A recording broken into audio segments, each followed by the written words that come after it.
up, fight fans? MMA Maniac here, bringing you a new video. Just gonna go over a brief recap of yesterday's card, UFC 208, Brooklyn, New York. After the recap, I'm gonna go over my thoughts and opinions, just overall the whole card. So let's get right into it. So the first fight of the main card, Poirier vs Miller. Overall, it was a great fight to watch. Turned into an all-out slugfest.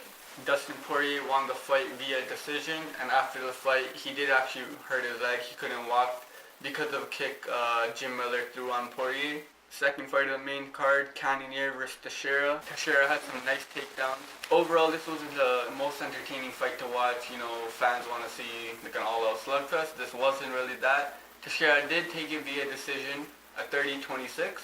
Next fight is Jacare Souza versus Tim Boetsch.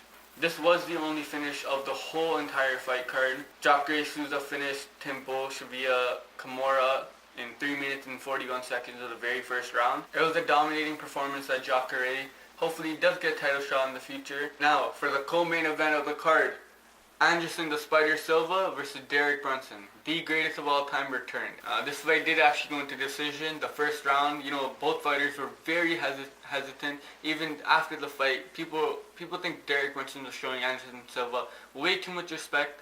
The first 2 minutes of the first round, there were no shots landed. You know, both of them very hesitant to throw punches. Brunson took the first round a 10-9. Second round, Anderson Silva, the one that we actually know him by, he started doing some nice dance moves. You know, he started getting loose in the ring. Silva showing some very good movement. Brunson still, second round, he was hesitant.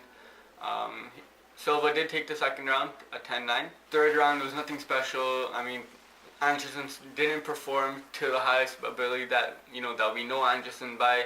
But he did take the round 10-9 as well. Brunson still was very hesitant in throwing his punches. Anderson did get very emotional after the fight.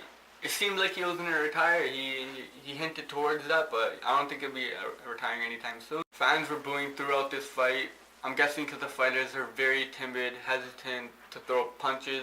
It's not what we were expecting. The hype was up here, but you know, we didn't get the performance we wanted. Anyways, a huge congrats to Anderson. He got to celebrate and his sons were there to watch him. Finally, the main event of UFC 208. Holly Holm versus Germaine de Randamie. This was a controversial decision. This was regarding two punches that Germaine de Randamie threw after the round ended. Everyone thought that a point should have been deducted. Joe Rogan himself, the second time she threw the punch after the round ended. The second time it happened, the referee just gave a warning. Overall, it was a slow fight. De Randamie was picking her shots off of counters from Holly Holm.